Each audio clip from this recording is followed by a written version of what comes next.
New York's infamous Blue Note era comes to Mars Hill January 24th for a special one-night-only concert at Mars Landing Galleries.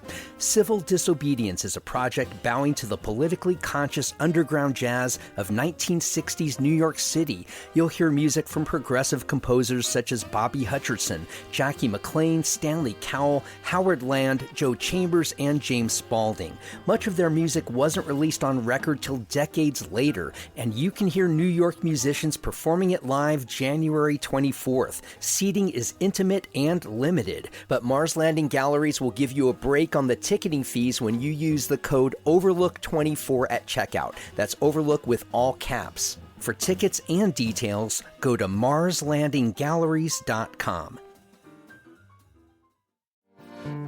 I am a maker, a builder, a baker, although sometimes my messes are all that you'll find. I'll tell a story, both true and allegory. Oh, the process is precious, so it takes up all my time.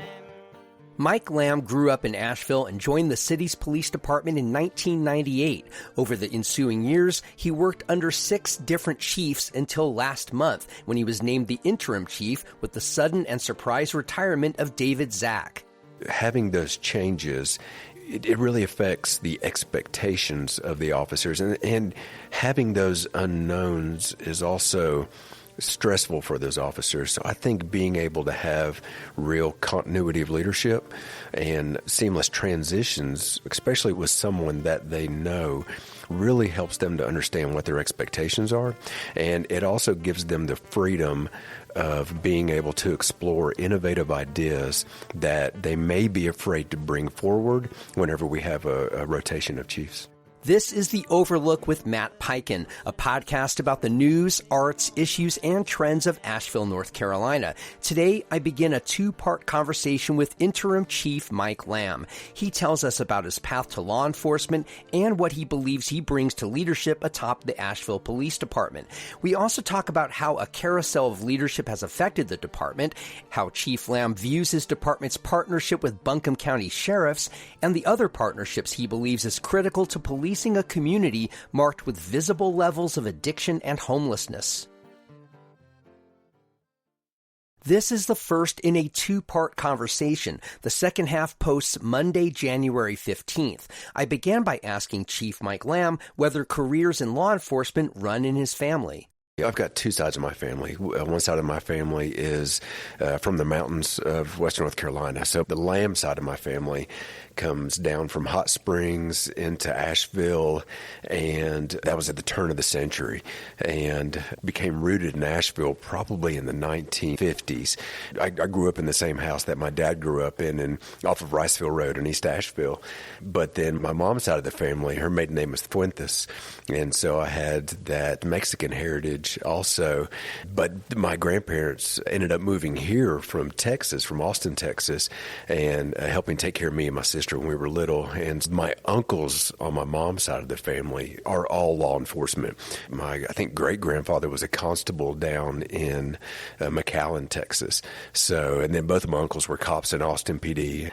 And I had the choice either going for Austin PD and working there or Asheville Police Department. And so here I am today. So you had your choice. Why did you choose to stay in Asheville? A lot of people, where they grow up, their first thought is, I got to get the hell out of the town I grew up in. Oh, yes. Why did you decide to stay?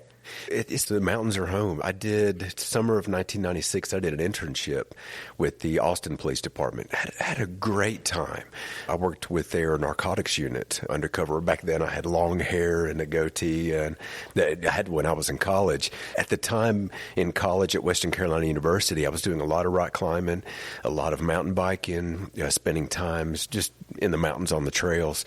And just Asheville's a great place for that. And so the mountains drew me back here. So you've been an officer here since 98, correct? Yes. I don't get the sense that there are too many homegrown law enforcement officers in Asheville. Tell me, is that unusual? Are there others that you grew up with or others that grew up in Asheville that also have come onto the force, or is that a real absence in this town? So we've got a good mix. So we do have officers that are native to Asheville. We have several officers that graduated from Reynolds High School, just like I did, and then some that actually are from Asheville that went to other areas. Like we have one officer who left Asheville, went to the Citadel, and got his bachelor's degree in biology. I think he graduated like top of his class in biology and decided to come back to Asheville to be a police officer. So we do have a good mix, and also officers from the area, from Haywood County, several that went to Tuscola High School, and then just the various schools in Buncombe County as well. But then also we have officers from anywhere from California to New York to Michigan we have one officer who's originally from Haiti. English is his second language. It's a great guy, just so appreciative to be here working in Asheville and growing up in Haiti. Is this the first time, to your knowledge, with your ascension to now interim chief, that a chief of Asheville Police Department has been homegrown? No, so it's interesting because looking back over the last 100 years, it seems like every 8 to 10 chiefs has been like internal. So I was hired under an internal chief. Chief Will Anarino hired me in 1998, and he was one of the big reasons that I became an Asheville police officer. My senior year at Western Carolina University, he taught a community policing class, and in that class, he brought in different community stakeholders. Like at the time, H.K. Edgerton was president of the NAACP, so he came and spoke with our class. We had different community leaders that came and spoke with our class, talking about their relationship and expectations of the Asheville Police Department. Just the community policing philosophy of the department back in 1998 and the way that the department integrated with the community really impressed me. So I decided, hey, I'm just going to put in for APD and stay here. Yeah, so you were hired by somebody who grew up here. In your time here, since you've been on the force, have there been other Asheville or Western North Carolina raised chiefs? No. So Will Anarino, I think he served from 1994 to 2004 as an internal. And then we had Chief Hogan, and then right after Chief Hogan was Chief Will Anderson. And then we had some interims, and then Chief Tammy Hooper. And then we had another interim or two, and then we had Chris Bailey, who was here, and he was great for the time he was here. It's just so short. It was a 6-week time frame. But during that time, he got his take-home cars, and we're able to have visible tattoos on our arms. So, of course, we had another interim, and then Chief Zack after that. What has this, and this is my term for it, I guess a carousel of chiefs, what has been the effect on your department? I think it definitely affects the agency culture because different chiefs come in and they have to learn the community, and then they also have to learn the officers, and then they have a certain set of expectations that the officers have to adhere to. And so having those changes, it really affects the expectations of the officers, and having those unknowns is also stressful for those officers. So I think being able to have real continuity of leadership and seamless transitions, especially with someone that they know, really helps them to understand what their expectations are. And it also gives them the freedom of being able to explore innovative ideas that they may be afraid to bring forward whenever we have a rotation of chiefs. You talked about knowing this community as a factor. You've had so many chiefs who've come in from outside areas. I interviewed Chief Zack here not all that long ago, and I was surprised that he was retiring. I didn't know anything about it because he said to me, I love this community. I married someone in this community. I'm going to stay in this community. And then some 6, 7, 8 months later, he announces suddenly his retirement. What difference does it make to have somebody of this community being at the head of leadership? I think it's huge. The relationships are already there, and not just at the head of the agency, but having retained experience within the agency is huge also, because oftentimes the community will reach out when they need law enforcement, but a lot of times they'll reach out to somebody they know and somebody they trust. For example, we had 3 shootings over the last week in December. Violent crime numbers are a lot better than they have been the last 3 years. And then we have these 3 shootings at the end of December. And so the good thing about having those relationships is I received a lot of calls from folks that were concerned but also had information on the shootings. So I think it's so important because sometimes folks are afraid to give information over a 911 tape or give information sometimes anonymously because they don't know where it goes from there, they don't have that trust factor.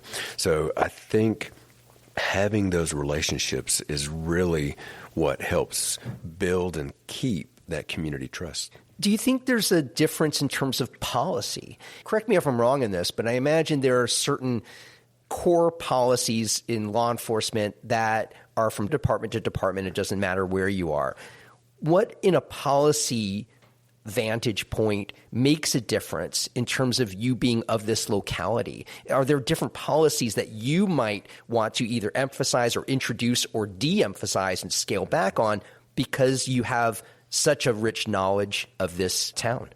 I think we have minor tweaks here and there because there are certain things but as technology evolves over time, as we have innovative ideas that come in, that we'll have to tweak policy here and there. But the benefit that we have at the Asheville Police Department is being a nationally accredited agency through CALEA.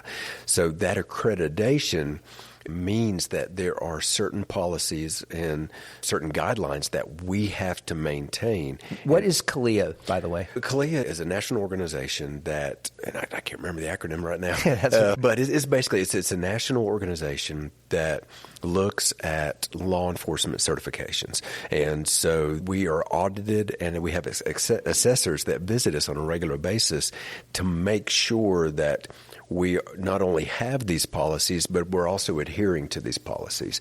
During the reaccreditation phase, they review our policies, interview officers, interview supervisors, but then they also interview stakeholders and citizens within the community to make sure that we're adhering to the policies that we have. So when it comes to setting policy, you mentioned CALEA being a sort of a guiding post. Is there a sense that local knowledge makes a difference, or is it more where your local knowledge makes a difference in terms of the community trust and relationships rather than policy? I think they both intertwine. I think generally to make sure that we are staying with national best practices in policing, that's where the CALEA accreditation helps.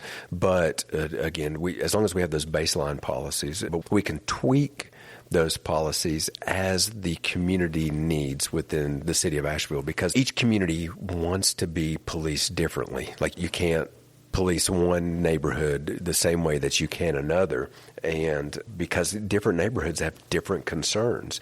So we can have a guideline in how to administer community policing, but then we can tweak it specifically to what the needs of not only the community is, but the needs of each neighborhood as well. How does Asheville want to be policed? Oh, gosh. So there's a balance there. And I think one thing that resonated with me was during our 60-day initiative that we did back in the spring. You're talking about the initiative with the county, with the sheriffs? That is correct. Okay. Yeah, and that was we were appreciative of the county's extra presence that they provided to us. And just like we're limited in staffing, they're limited in staffing as well. And they have a whole county to cover. But we conducted that initiative 7 days a week, and while the county was able to help us 2 of those days. But during the initiative, while conducting foot patrol, I remember talking with a guy up at Pack Square, and he really thought that it was nice how our presence was there, giving a sense of safety, but not overbearing. And I thought, really, that's something that I've heard over the years on a regular basis, is that it's good to know police are there, and that if you need an officer, they're not far away, but not on every street corner. So I think within Asheville, it's that balance of showing presence, but at the same time, making sure it's not an overbearing presence. More after this. Joe Carroll is a one-of-a-kind comic talent in Asheville. He's a physical comedian, one of the elite players in the local improv scene, and he has a knack for turning North Carolina mannerisms on their head. Now he's premiering his first evening of solo theater. The show is called Quality Service, and Joe is exploring the psyche of a people pleaser. Every show will be different, but every show will also be funny. It happens January 19th, 20th, and 21st at the Masonic Temple in downtown Asheville. For tickets, go to doubledipproductions.simpletix.com.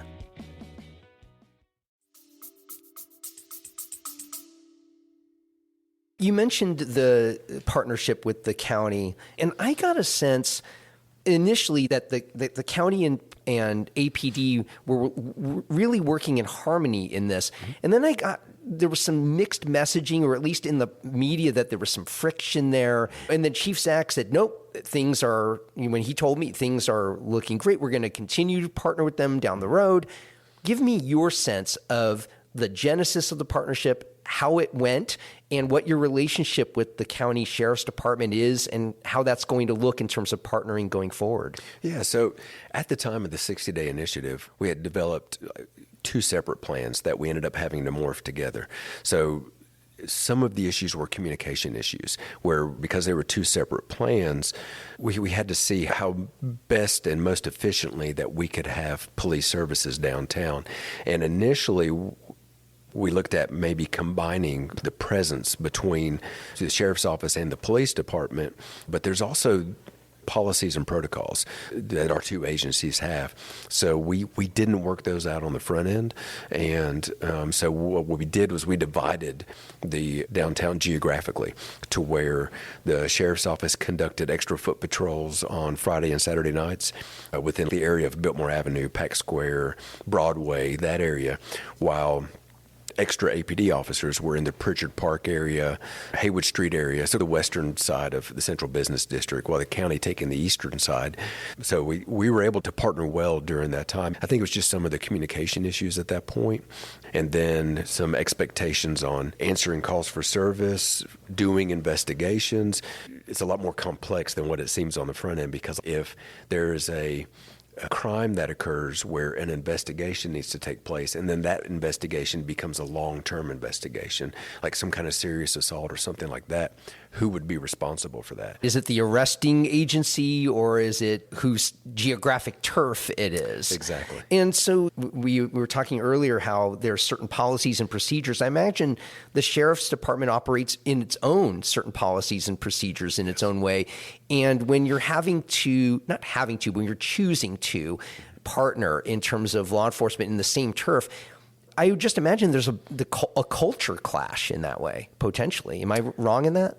Not necessarily, because it's like generally most law enforcement tactics are the same. There are different expectations. One that I can think of right off the top of my head is like body cams. Like we have a strict body cam policies and have had body cams. I think we started phasing them in 2016 whenever they're a little newer to the sheriff's office. There's little things like that, but generally if there's a investigation that needs to take place or a major incident like the active shooter that ended up not being an active shooter at 40 Cox Avenue, every officer just integrated together. All officers, all deputies were able to mix in together and use the same tactics to make sure everybody was safe in that building had it been a real active shooter. So in the main things, those tactics and investigations and techniques are all the same. It's just the minor nuances with policy, use of force expectations. I'm not sure what Buncombe County's policy is on use of force, but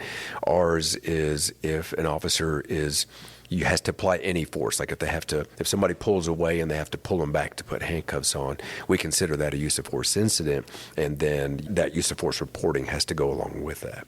So I know the county sheriff's department just put in for some $180,000 to continue its downtown patrols. Yes. Is that working in concert with you and your department? It is, yeah. So I've spoke with the sheriff several times over this last week and the week before. We've had a great working relationship. When I was hired in 98, he was already an officer with Asheville Police Department. I was going to ask you about that, because you've known Quentin Miller personally probably for 30 plus years at this point, yes. Or 20, 25 plus years, right? Yeah. Yes. Getting back to the element of being homegrown, having a relationship, Tell me about the tangible difference you believe that makes, just you and he knowing each other, having worked with each other as beat cops on the street, and now he is the Buncombe County Sheriff. What difference does it make, do you believe, to have that kind of long relationship with him? I think it's important on the trust side because we both know each other's background. We both know each other's personalities. So as far as that relationship building, it's already there. And so I'm not afraid to call him. He's not afraid to call me. I think we're going to meet on a regular basis in the future. Not only the sheriff, but a lot of his command staff are prior APD officers. So from the sheriff down, we have a lot of integration with the Buncombe County Sheriff's Office and the Asheville Police Department. One example of that is the Kia and Hyundai thefts that we've seen all around the county.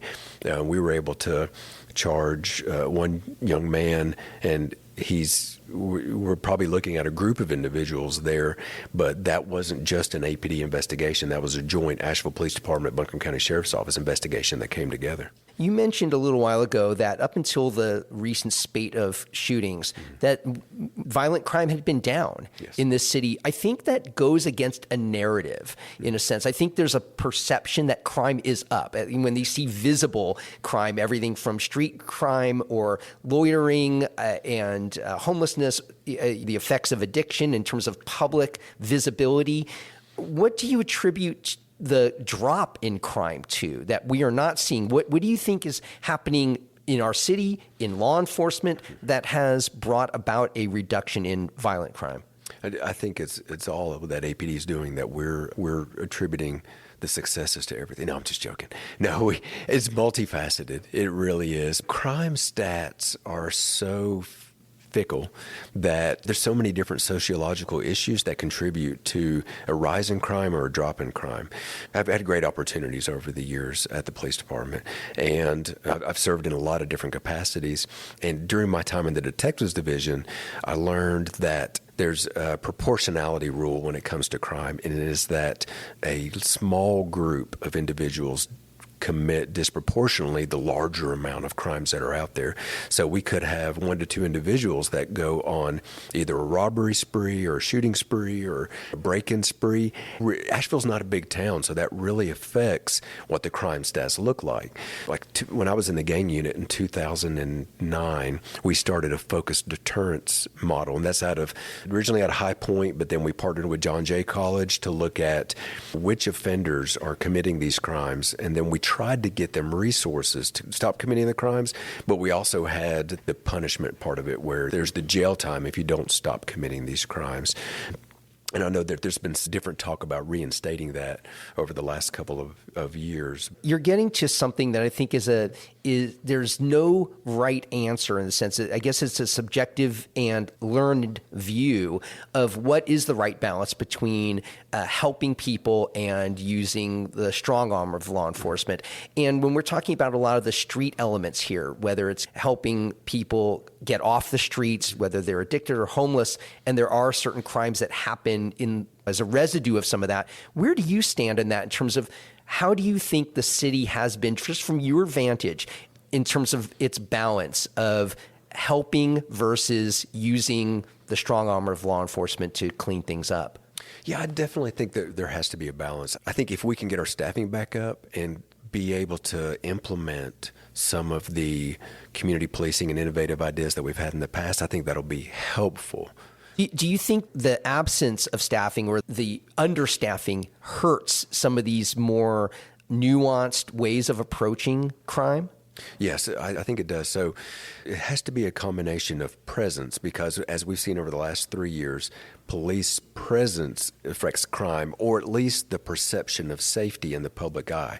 And so we've heard that several times from a variety of communities that have asked for more police presence because when it was there, they visibly noticed it and how the environment changed. So I think that one of the funner assignments I had was being a sergeant over our downtown bike unit. And so one goal that I have is to get officers back out on foot and get them on bicycles. The reason we can't do that now is because the most important thing that we have to do is be able to get to a 911 crime in progress call where there's a violent crime occurring. And so that's why officers have to stay within a certain proximity of their vehicle to be able to get there.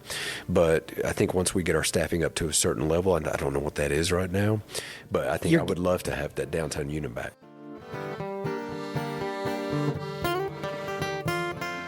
Remember, this is just the first in a two-part conversation with Interim Asheville Police Department Chief Mike Lamb. The second half posts Monday, January 15th. Our conversation took place at the BB Theater in downtown Asheville, which is available to me due to the largesse of Susan and Giles Collard of Asheville Contemporary Dance Theater. The theme song for The Overlook, Maker's Song, comes to us courtesy of the Asheville duo The Resonant Rogues. If you value The Overlook's place in Asheville's media landscape, please consider joining dozens of others who are supporting the show through my Patreon crowdfunding page. Become a member for as little as $5 a month. Visit patreon.com/The Overlook Podcast. Our First Look newsletter gives you just a handful of daily headlines from around the local media landscape to get you on your morning. We also have a weekly newsletter devoted to all things The Overlook that hits you every Friday. Both are free and available at podavl.com/newsletter. The Overlook is a production of Podcast Asheville. New episodes come out every Monday, Wednesday, and Friday wherever you get your podcasts. You can find us on any social media channel at AVL Overlook. And I'll see you on the next episode of The Overlook with Matt Piken. Curious how the word y'all has conquered the English-speaking world? Ever wonder why there are so many dollar stores and what they mean to the American landscape? I'm Anissa Khalifa, host of the new podcast, The Broadside, from North Carolina Public Radio. We explore stories at the heart of the American South. Each week, we go beyond the headlines and cover a single topic that impacts our region and explain how it reverberates across the country. Follow The Broadside wherever you get your podcasts.